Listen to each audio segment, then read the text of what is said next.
Hey guys, Angie here, and I just wanted to talk about the Dr. Brown Narrow Nipple bottle.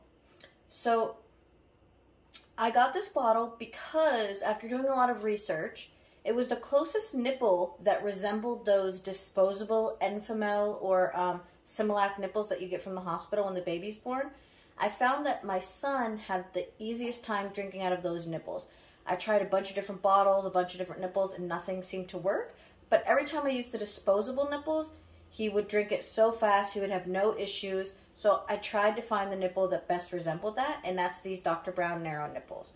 Now, I did see some healthcare professionals say if there is tongue tie, that these are not good nipples. So I'm not here to give any healthcare advice. I am not a professional when it comes to feeding, but I did see somebody say if your child has tongue tie issues, even if they've had it clipped in the past, that these narrow nipples are not good for them.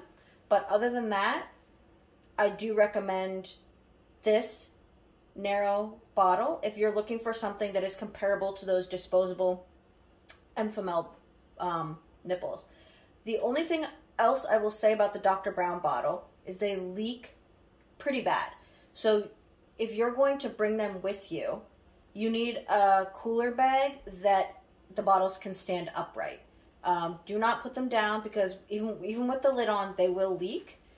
The other thing about it is since they leak, since I'm a formula feeding mom, I do not pre-fill my bottles with the water.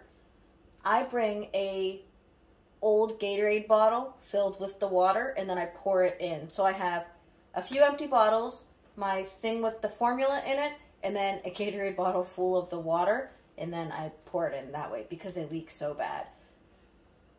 But I did stick with this because of the nipple, so you kind of got to work with what your baby gives you. But again, if you're looking for a nipple that is comparable to those disposable nipples, the Dr. Brown Narrow Neck bottle is the one that I chose and worked great for my son.